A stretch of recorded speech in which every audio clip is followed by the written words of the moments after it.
하겠습니다. 오늘의 설교 제목은 여러분은 뭘 의지하고 계십니까? 라는 제목으로 말씀 나누려고 합니다. 여러분은 뭘 의지하고 계십니까? 지난 시간 우리는 바벨론을 시작으로 해서 이방 나라에 대한 심판을 예언하시는 하나님을 보았습니다. 이스라엘뿐 아니라 열방의 심판을 예언하시는 말씀을 통해 하나님은 말씀하십니다. 내가 만왕의 왕이다. 하나님은 택하신 이스라엘뿐만 아니라 모든 나라의 하나님이시다. 그러면서 세상을 향해 열방을 향해 주님이 외치십니다. 나는 이스라엘의 민족의 신이 아니다. 온 세상 온 나라를 통치한다. 이것이 지난 시간 우리가 함께 봤던 하나님의 메시지입니다. 모든 나라의 흥망성쇠가 하나님에 의해 결정됨을 잊지 말라는 메시지였어요. 저는 그 말씀 의지하여 이렇게 선포합니다. 북한도 다스리시고 러시아도 다스리시고 우크라이나도 중국도 일본도 주변의 그 어떤 나라도 다 주님께서 다스리는 나라임을 믿습니다. 하나님이 열방을 다스린다는 이 역사의식이야말로 우리만의 역사관임을 잊지 마시고 이 자랑스럽고 이 능력 있고 이 담대한 선언을 우리 모든 성도가 믿고 또한 그 역사관을 가지고 이 땅을 바라보는 하나님의 백성 되시기를 주의 이름으로 축복합니다. 왜 우리가 땅끝까지 선교사를 파송하고 이 땅의 영혼 구원에 힘쓰나요? 또 왜 이태원 참사를 추모하며 애통해하는 겁니까? 하나님의 통치가 임해야 할 나라, 하나님의 통치가 임해야 할 젊은이들이었기 때문입니다. 해가 어떻게 나뉘어 비치며 비가 어떻게 악인에게 내리지 않고 의인에게만 내리겠습니까? 우리 눈에는 선과 악의 구분이 뚜렷해 보이나 저들에게도 하나님의 은혜가 임할까 싶으나 하나님은 열방 가운데 높임받기를 원하시며 끝까지 그들을 향한 하나님의 주권을 우리의 손과 우리의 입과 우리의 걸음을 통해서 하나님의 이름을 높이기를 원하신다는 사실을 잊지 마시고 그 일에 쓰임받는 동북교회, 그 일에 의해서 부르심받은 우리 동북교회 모든 성도 되시기를 주의 이름으로 부탁드립니다. 사랑하는 성도 여러분, 우리가 빠지지 말아야 될 실수가 있습니다. 하나님을 기독교의 하나님으로만 생각하는 겁니다. 하나님은 온 백성의 하나님이십니다. 저들은 하나님이 없다 말하지만 아직 찾지 못한 것입니다. 하나님을 아직 경험하지 못한 영적 혼동 상태에 있는 거라고요. 끊임없이 갈망에 놓인 것, 그것이 저들의 현 주소라는 말입니다. 갈멜산에서 바알과 아세라의 거짓 선지자들과 배결할 때 그들의 신을 위해서 그들은 온몸에 상처를 내기 시작합니다. 그렇게까지 해서라도 신을 불러내겠다는 그들의 신념과 신앙은 어쩌보면 얼마나 처절한 몸부림인지 모릅니다. 몰라서 그래요. 몰라서. 아직 참된 하나님을 찾지 못한 그들은 헛된 곳에서 처절한 몸부림을 하고 있다는 겁니다. 하나님이 계신 걸 몰라서, 하나님을 찾지 못해서, 열방들이 몰라서 차례로 심판을 받는데 왜 망하는지 그 이유를 모르고 왜 심판에 이르는지 모르는 가운데 그들은 열심을 다하고 온몸에 상처를 내가면서도 죽을 힘을 다해 신을 찾는데 그들의 모든 걸음들이 헛되고 헛되게 끝나는 것은 대체 누구에게 묻는 책임이 될 거라는 생각을 하게 됩니다. 왜 열심을 내는 그들이 심판을 왜 겪는지 모른다면 그 책임을 마지막 날 주님은 누구에게 물으실까요? 다시 한번 그 책임을 물을 때에 떳떳하게 주님 앞에 책임을 다한 우리의 고백이 하나님 앞에 드려질 수 있는 상급되기를 간절히 원합니다. 또한 주님은 두렵게 이렇게 말씀하십니다. 주여 주여 평생 부르다가 지옥 가는 일을 예수님은 경고하시지 않습니까? 평생 믿었다고 생각했는데 가끔은 귀신도 쫓아내고 능력도 나타났는데 그래도 지옥 가는 사람이 있다 말씀하시니 이게 어찌된 일일까요? 대체 이게 무슨 비극입니까? 안다고 믿었는데 이게 무슨 결과란 말입니까? 그건 몰라서가 아니라면 이 일을 어디에서 하소연합니까? 저는 연말 어두운 심판의 얘기를 전하는 이사야서의 설교를 비록 즐겁지는 않지만 반드시 듣고 새 다짐을 해야 하는 지금 반드시 알아야 한다는 마음 가지고 오늘 이사야 말씀을 들고 이 자리에 서서 여러분에게 또한 부탁하며 간청합니다. 오늘 말씀대로 다시 한번 마음을 다잡고 다시 일어서는 우리 모두가 될 수 있기를 주의 이름으로 축원합니다. 오늘 읽은 말씀에는 또 한 예언이 기록합니다. 아람의 멸망에 북이스라엘까지도 도매금으로 넘어가 함께 멸망하게 된다는 겁니다. 어찌 하나님 북이스라엘이 멸망합니까? 열방이 멸망하는 건 이해가 되는데 왜 북이스라엘까지요? 그들은 하나님의 선민 아닙니까? 왜요? 그 이유를 알기 위해서는 앞에서 소개되었던 이사야 7장과 8장 말씀을 미리 알아야지만 오늘 본문을 이해하기에 쉽습니다. 7장과 8장의 내용은 이런 내용이었어요. 아람과 북이스라엘이 연합군을 만들어 이제는 남유다를 쳐들어옵니다. 그 당시 남유다의 왕이었던 아하스는 어떻게 하지요? 이 모든 위급한 때에 하나님께 도움을 요청하지 않고 오히려 아수르에게 SOS를 보냅니다. 저 좀 도와주십시오. 아수르 왕이요. 그 일로 인해 아람과 북이스라엘도 아수르와 남유다도 모두 하나님의 심판과 징계를 받게 될 것이라는 내용이 7장과 8장에 선언됩니다. 그리고 주고자 하는 메시지는 이것입니다. 세상과 함께하면 세상 망할 때 너희도 함께 망하게 된다. 이 멸망에 대한 예언을 다시 구체적으로 언급하는 내용이 오늘 읽은 이사야 17장의 내용이에요. 오늘 밤은 열방의 멸망에 도매금으로 넘어가는 이스라엘에 대한 이야기를 함께 묵상해 보면서 오늘 우리는 무엇을 믿고 잘 가고 있는지를 다시 한번 확인하는 저녁이 될 수 있기를 간절히 원합니다. 오늘 1절부터 3절 말씀 한 목소리로 보겠습니다. 읽겠습니다. 시작. 다메섹에 관한 경고라. 보라, 다메섹이 장차 성읍을 이루지 못하고 무너진 무더기가 될 것이라.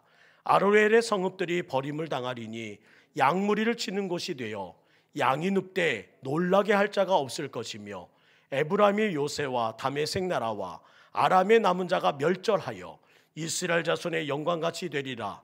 만군의 여호와의 말씀이니라. 다메섹의 모든 것이 그렇게 좋던 것, 그렇게 아름답던 것, 그렇게 만족스럽던 것이 한순간에 사라집니다. 무너진 돌무더기와 버려진 성읍반 눈에 보일 뿐입니다. 폐허가 되었다. 그걸 보여주시면서 하시는 말씀이 세상과 함께하면 세상 망할 때 너도 다 무너진다는 거예요. 이 상황을 이렇게 한 문장으로 표현하시네요. 양이 눕되 놀라게 할 자가 없을 것이며. 저는 도시 출신이라 잘 모르지만 하나는 분명히 압니다. 양은 절대 누워 자지 않습니다. 동물의 세계에서 누워 자는 동물은 강자라는 거거든요. 누워서 자는 그 동물은 강자입니다. 사자는 누워 잡니다. 그리고요 이렇게 말해요. 누가 날 건드려? 양은 누워 잘 수가 없습니다. 풀 뜯어 먹다가 배불러 누웠다. 이건 자살행위예요. 절대로 누워 잘 수 없고 평생을 누울 수 없는 슬픈 동물이 바로 양입니다. 그런데 오늘 본문에 양이 누웠다. 양을 공격할 포식자가 죽었다는 말이요. 모든 것이 멸절되었다는 그 상황을 이렇게 표현합니다. 양을 놀라게 할 자가 없다. 세상과 함께하면 세상 망할 때 너희도 이와 같이 무너진다는 것을 이 말씀은 우리에게 경고합니다. 사랑하는 성도 여러분, 요셉이 강했던 이유가 뭐였나요? 그의 인생에는 업다운이 반복될 수에도 불구하고 때로는 노예로 팔려감에도 불구하고 어려운 상황과 오해를 받음에도 불구하고 늘 따라다녔던 말씀 하나가 있습니다. 여호와께서 요셉과 늘 함께 하심으로. 늘 하나님과 묶여 있잖아요. 또 다윗의 경우는 어떤가요? 사망의 음침한 골짜기로 다닐지라도 해를 두려워하지 않을 것은 주께서 나와 함께 하심이라. 다윗의 고백에도 주님께서 늘 함께 하시고 주님께 늘 묶여 있는 인생에 대한 고백으로 그의 인생은 축복을 누립니다. 세상 의지하여 사랑과 묶이려고 하면 오히려 나는 망한다. 나는 죽는다. 이것이 오늘 본문에서 주시고자 하는 메시지라는 거예요. 아무리 어려움이 있다 할지라도 먼저 점검해야 합니다. 지금 나는 하나님과 함께 하는가? 나는 하나님께 묶여 사는 삶을 이어가고 있는가? 그렇다면 무조건 승리할 것이고, 그렇지 않다면 지금 당장 위험한 인생을 살고 있음을 직감해야 된다는 것입니다. 목회도 하나님께 묶여 있으면 하나님의 목회가 되는 거고, 인생은 하나님께 묶여 있어야 하나님의 인생이 되는 법입니다. 사업도 하나님께 묶여 있어야 하나님의 사업이 되는 거예요. 그래서 묻습니다. 나는 어디에 묶여 있습니까? 쉽게 생각해 보세요. 제게 고민이 생겼습니다. 그래서 초등학생을 불러놓고는 상담 좀 하자고 말하고 있습니까? 이것만큼 바보가 어디 있어요? 마찬가지입니다. 북이스라엘이 어린아이 같은 아람을 불러놓고 남유다가 어린애 같은 아수르를 불러놓고 고민을 나누는 꼴입니다. 이 모습 보며 주님 말씀하십니다. 참으로 어리석구나. 어른과 상담해야지요. 어른 중 어른이 누굽니까? 하나님이시잖아요. 하나님과 상담하고 하나님께 고민을 나누어야 할 때에, 하나님께 묶이고 하나님께 맡겨야 될 때에 비로소 풀려질 문제를 가지고 이렇게 어린애 같은 지식도 없고 지혜도 없는 이들에게 도움을 요청하니 왜 그렇게 쉽게 잊어버리냐는 말입니다. 베드로전서 5장 7절, 주님께서는 어김없이 늘 우리에게 말씀하십니다. 너희 염려를 다 주께 맡기라. 이는 그가 너희를 돌보심이니라. 하나님께 맡기면 됩니다. 그게 하나님의 자녀의 특권이거든요. 따라합시다. 하나님께 묶이면 되고 하나님께 맡기면 됩니다. 잊어버리지 마시고 꼭 기억하는 우리 사랑하는 성도 되시기를 주의 이름으로 부탁드립니다. 그런데 그들은 어떻게 했대요? 하나님께 묶이면 되고 하나님께 맡기면 되는데 그들의 결정은 어땠다고요? 말해요. 10절 말씀 가볼까요? 10절 상반절에 이렇게 말씀하십니다. 이는 내가 내 구원의 하나님을 잊어버리며 내 능력의 반석을 마음에 두지 않은 까닭이라. 멍청했다. 구원의 하나님 잃어버리고 능력의 반석을 마음에 두지 않으니 멍청한 거 맞지요? 모든 파국, 모든 심판의 시작은 뭐다? 하나님을 잊어버렸다. 하나님을 마음에 두지 않았다. 이것이 바로 모든 일들에 대한 시작, 모든 일에 대한 심판에 대한 출발이었다는 겁니다. 하나님을 잊어버렸다. 하나님을 마음에 두지 않았다. 하나님의 선의를 잃어버린 백성, 하나님은 받을 자격도 없는 자에게 구원을 선물로 주셨는데 선물은 내 뜻이 중요하지 않아요. 선물을 주는 하나님의 뜻이 중요합니다. 내가 너에게 주고 싶구나. 이것이 바로 선물의 시작이거든요. 그런데 받을 자격이 있어서 받는 뇌물로 받더라는 겁니다. 뇌물은 더 많은 것, 더 큰 거를 요구하지요. 하나님의 뜻이 중요하지 않습니다. 항상 내 뜻이 중요해요. 주여 더 큰 것을 주십시오. 값없이 받는 선물인데 언제부터인가 뇌물을 받는 자들처럼 더 큰 거, 더 강력한 거, 그것을 내 뜻 안에서 이루어가는 그 모순 관철을 만들어 가더라는 겁니다. 남유다 아하스 왕의 문제가 뭐였나요? 결국 하나님을 의지하는 일에 실패했다. 그런데 북이스라엘은 더 과간입니다. 너마저 왜 그러니? 너마저 왜 그러니? 다윗의 혈통을 가지고 내가 너희를 끝까지 버리지 않고 내가 너를 쓰겠다 하는데 너희마저 왜 그러니? 구원의 하나님을 잊어버리고 능력의 반석을 마음에 두지 않으니 너희들마저 왜 그러니? 어찌 망하지 않을 수 있겠어요? 그래서 오늘 우리에게 묻는 질문입니다. 여러분은 정말 뭘 의지하고 계십니까? 하나님께서 엄히 말씀하신 경고입니다. 아람이 망할 때 너도 망해. 그러다가는 너희까지 망한다고. 묶여야 할 곳에 묶여야지요. 아무 데다 묶이면 안 된다는 겁니다. 따라 들어가요. 죽음으로, 심판으로, 서야 될 자리가 아닌 서지 말아야 될 자리로 따라 들어가더라는 겁니다. 잘못 묶여서. 사랑하는 성도 여러분, 마음이 급해질 때가 있습니다. 또한 모든 일들이 풀리지 않을 때가 있습니다. 그럼 어떻게 하라는 신호일까요? 하나님께 돌아와라. 하나님께 맡겨야 할 때다. 우리에게는 회개라는 능력이 있잖아요. 사인이 오고 신호가 와요. 그럼 우리는 어떻게 해야 돼요? 그때가 가장 빠른 때라는 것을 알고 하나님께 돌아가 엎드려야 된다는 사실을 놓치지 않는 여러분 되기를 간절히 원합니다. 건강에 붉은 등이 들어왔습니다. 사업에 붉은 등이 들어왔습니다. 자녀에게 붉은 등이 들어왔습니다. 내 인생에 붉은 등이 들어왔습니다. 그때 우리는 하나님께 돌아가야 할 때임을 잊지 마시고 서둘러 주님을 향하여 여러분의 몸의 방향을 바꾸실 수 있기를 주의 이름으로 부탁드립니다. 문제는 번번이 이 돌아오라는 기회를 놓치고 살더라는 겁니다. 누가요? 내가요.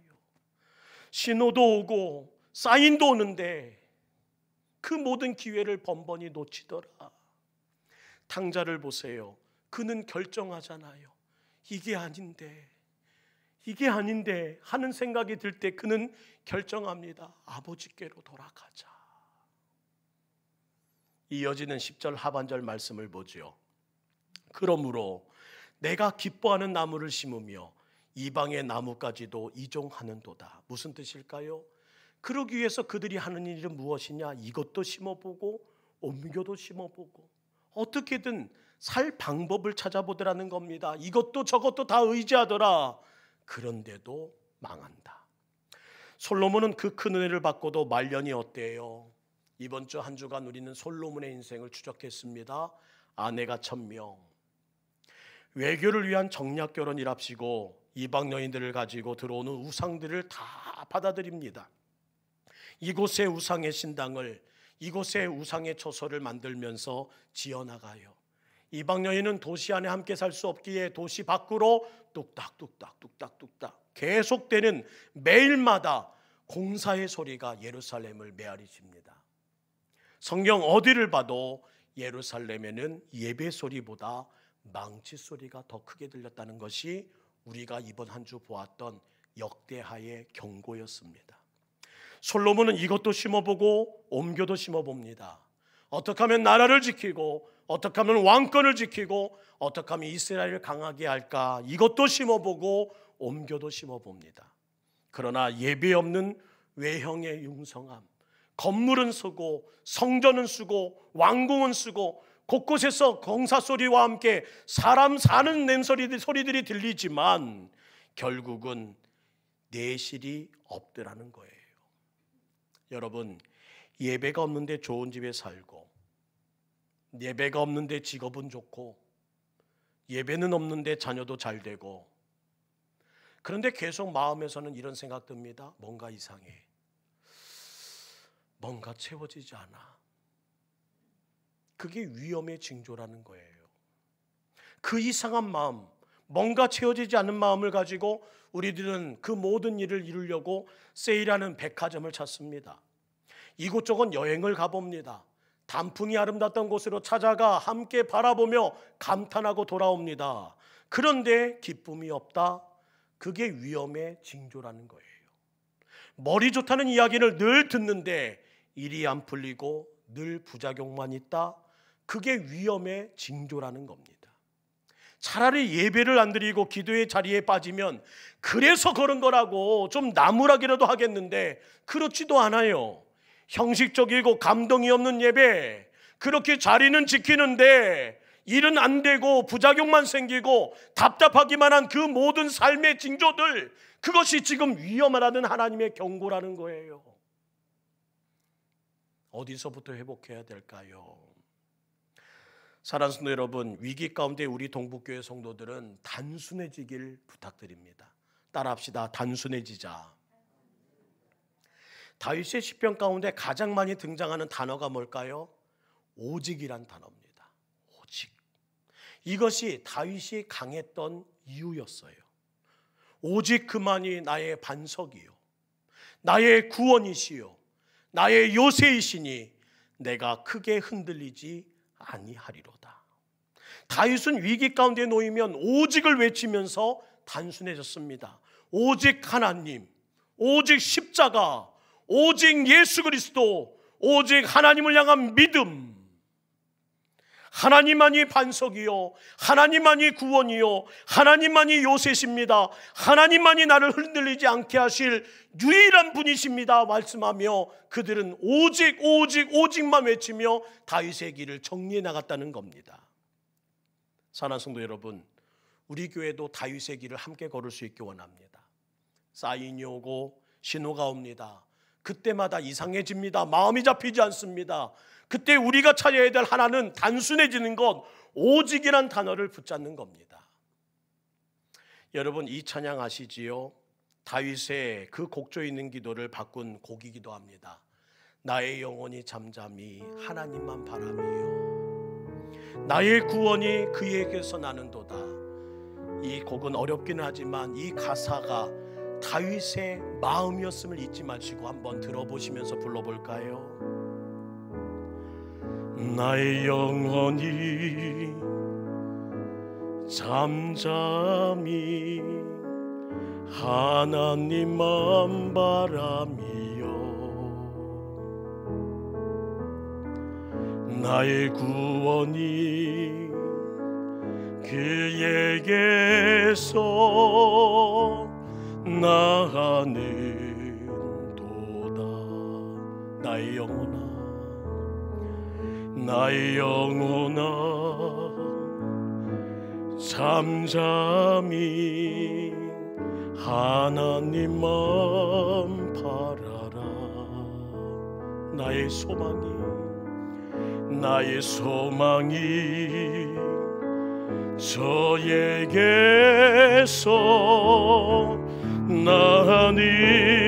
나는도다. 그는 흔들릴 때마다 외칩니다.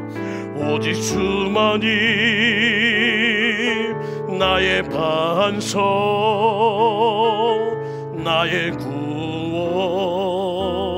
구원이시니. 이상할 때마다 외쳤어요. 오직 주만이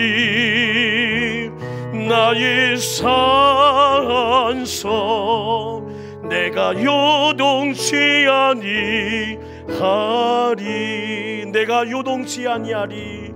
내가 요동치 아니하리.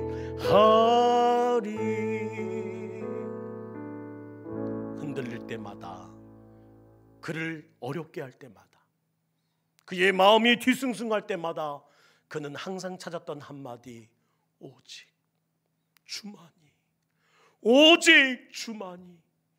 그것을 통해 자기의 복잡했던 모든 마음들을 단순화시켰던 그 일들이 그를 흔들리지 않게 하고 요동치 않게 하였다고 고백합니다. 위기 속에서 진짜와 가짜가 구별됩니다. 당장은 섞여 있어서 보이질 않아요. 누가 진짜인지 누가 가짜인지 보이지 않습니다. 그런데 환난이 오고 위기가 오면 거룩함이 드러난다는 거예요. 거룩함이 뭔가요? 구별됨, 다름, 하나님과의 관계가 드러난다. 바로 다른 것이, 구별되는 것이, 관계가 뚜렷해지는 것이 바로 거룩이라는 겁니다. 환난이 찾아왔습니다. 위기가 닥쳤습니다. 그래서 사람들은 말합니다. 예배드립시다. 그 한마디에 진짜는 예배의 자리로 옵니다. 그러나 가짜는 딴 데로 갑니다. 기도합시다. 진짜는 기도의 자리로 옵니다. 헌금합시다. 진짜는 정성을 다합니다. 생각해 보세요. 누가 하나님을 의지하는 백성입니까? 이 시간 집에 들어누워 또한 이 밤에 하나님 깨우며 기도하는 여러분과 그 모든 인생이 다르지 않습니까? 누가 피곤치 않아서 이곳에 왔고 누가 쉴 줄 몰라서 이곳까지 왔단 말입니까? 우리는 하나님 의지할 수밖에 없는 인생이기 때문에 오늘 집에 들어누워 있는 것을 선택하지 않고 이 밤을 깨우며 기도하러 왔다는 것입니다. 이게 바로 진짜의 인생이라는 거예요. 위기 상황 속에서 주님께 나오느냐 나오지 않느냐, 이 구별됨의 시금석으로 주님은 진짜와 가짜를 구별해내신다는 겁니다. 그럼 왜 진짜와 가짜를 구별하실까요? 첫 번째 이유는 안 다치게 살리시려고, 끝까지 안 다치게 살리시려고, 또 하나는 다치게 해서라도 꼭 살려내시려고 하나님은 오늘 진짜와 가짜를 구별해내신다는 겁니다. 우리 주님의 관심은 심판이 아니라 늘 살리시는 것에 있음을 잊지 마세요. 이해되시죠? 어린 양의 피를 문설주에 바를래 안 바를래, 노뱀을 볼래 안 볼래, 보혈과 십자가가 너에게 어떤 의미니? 오늘 이 질문을 하시는 이유는 하나입니다. 살려내시려고. 17장 7절 말씀 볼까요? 함께 읽습니다. 17장 7절 시작. 그날에 사람이 자기를 지으신 이를 바라보겠으며 그의 눈이 이스라엘의 거룩하신 이를 뵙겠고, 그날에, 심판의 날에, 살려내는 그날에 진짜는 자기를 지으신 이를 바라보고 하나님을 뵈러 나온다. 그리 6절에 말씀하시는 남은 자들의 정체라는 겁니다. 위기는 다름을 나타내는 절호의 기회예요. 솔로몬에게 진자소송에 대한 판결을 원합니다. 위기잖아요. 이 자리를 잘 모면해야 왕으로 인정받는 첫 번째 테스트입니다. 이를 통해 솔로몬이 다른 왕과의 다름을 나타냈고 진짜 어머니 마음이 어떻게 다른지 나타내는 절호의 기회로 삼잖아요. 살려내더라. 우리는 다름을 나타내는 성도라고요. 위기로 때로 답답할 겁니다. 위기는 때로 나를 묶어버릴 겁니다. 때로 나를 답답하게 하고 모든 것들이 실증나게 할 겁니다. 하지만 그때 우리가 두려워하지 말 것은, 가져야 될 마음은 두려워하지 않겠다는 겁니다. 두려워하지 않겠다. 북한에는 죽음을 두려워하지 않는 이들이 수두룩하라고 자랑합니다. 오늘도 김정일을 위해, 오늘 당장 김정은을 위해 죽어도 좋겠다는 사람들이 줄을 섰다고 얘기해요. 김정은이 누구길래? 저들과 어떻게 싸우시겠습니까? 저들을 어떻게 이기겠습니까? 일단 두려워해서는 아무것도 안 됩니다. 세상이 주는 자극이 있을 때마다 다름을 선택하는 겁니다. 예수님의 길, 좁은 길, 십자가의 길을 걷는 다른 사람들과 다른 성도란 이름을 선택해야 합니다. 성도는 미리 죽어야 합니다. 한 번 죽은 사람은 영원히 죽지 않습니다. 안 죽으면 매일 죽어요. 매일 죽어. 그래서 어떻게 싸웁니까? 위기 앞에서 달라야 하고 죽음 앞에서 달라야 하고 매사가 달라야 합니다. 저는 여러분이 다른 인생 되기를 주의 이름으로 축복합니다. 성도다운 다름, 거룩함의 다름, 세상과 다름, 그 누구도 흉내낼 수 없는 다름으로 살아내는 마지막 그날에 하나님 앞에 서서 칭찬 듣는 여러분 되기를 주의 이름으로 부탁드립니다. 아이들 그림책 중에 빈 화분이라는 이야기가 하나 있어 오늘 소개하려고 해요. 이런 내용입니다. 꽃을 참 사랑하는 임금님이 계셨습니다. 매일매일 뜰을 스스로 가꿀 만큼 꽃을 사랑하는 왕이었습니다. 그래서 그런지 그 나라 백성들도 임금의 마음을 꼭 닮아 꽃을 사랑하는데요. 그 마을에는 핑이라는 소년이 유명합니다. 왜요? 꽃을 잘 피워요. 쑥쑥 키우는 길에 특별히 은사가 있는 아이였습니다. 근데 이 나라에도 고민거리가 있었어요. 임금님에게는 왕위를 물려줄 후계자가 없었다는 겁니다. 결국 왕은 고심고심하다가 이런 결정 내립니다. 내가 꽃으로 후계자를 결정하겠습니다. 그리고 모든 백성들에게 소리 높여 전합니다. 어명을 받으시오. 나라 내 아이들은 모두 이끌하여 임금님께서 내린 특별한 꽃씨를 받아가십시오. 임금님께서는 한 해 동안 가장 정성을 다해 꽃씨를 가꾼 아이에게 왕위를 물려주겠노라 하셨습니다. 아이를 둔 부모에게는 빅뉴스였습니다. 어떻게든 아이를 왕의 후계자로 만들겠다고 욕심을 부리는 엄마가 생겨났고, 아이 스스로 할 수 있도록 격려하는 엄마가 생겨났고, 아예 처음부터 꽃씨를 대신 심어주는 엄마가 생겨났고, 아예 일찌감치 넌 포기해 하면서 하는 아이의 엄마도 있었습니다. 여러분은 그때 어떻게 하시겠어요? 방방곡곡에서 모여든 아이들이 임금님으로부터 꽃씨를 받으러 벌떼처럼 궁궐에 모여들었습니다. 핑도 그 중에 함께 있었습니다. 임금님께 씨앗을 건네받은 핑은 세상 누구보다도 행복했지요. 왜? 가장 예쁜 꽃을 피울 자신이 있었거든요. 핑은 집으로 들어와 기름진 흙에 씨앗을 심고 가꾸기 시작합니다. 근데 이상합니다. 한 주가 지나고 두 주가 지나도 좀처럼 화분에서는 싹이 나오지 않는 겁니다. 이상하다. 이상해. 더 큰 화분에 새 흙을 담고 옮겨 심었지만 매일매일 지켜보는 핑의 마음과는 달리 두 달이 지나고 석 달이 지나도 아무 일도 일어나지 않는 겁니다. 어느덧 봄이 오자 아이들은 떼띠옷을 차려입고 예쁜 꽃 화분을 품에 안고는 후계자가 될 꿈을 부풀고 왕궁궐로 한 사람 한 사람 모여들기 시작합니다. 그러나 그날 아침까지 꽃을 못 피운 핑은 아이들의 놀림거리가 될 것을 걱정하며 코를 쏙 빼고 앉아 있었어요. 그때 핑의 아버지가 아들의 어깨를 두드리며 이렇게 말해줍니다. 핑, 너는 정성을 다했단다. 내가 쏟은 정성만은 꼭 임금님께 보여드리고 오려무나. 자, 가라. 용기를 얻은 핑은 빈 화분을 끌어안고 궁궐로 갑니다. 아이들이 들고 오는 화분은 정말 하나같이 이쁜 꽃이 피어 있는 거예요. 빨간색, 노란색, 또한 정말 형언할 수 없는 아름다운 색깔로.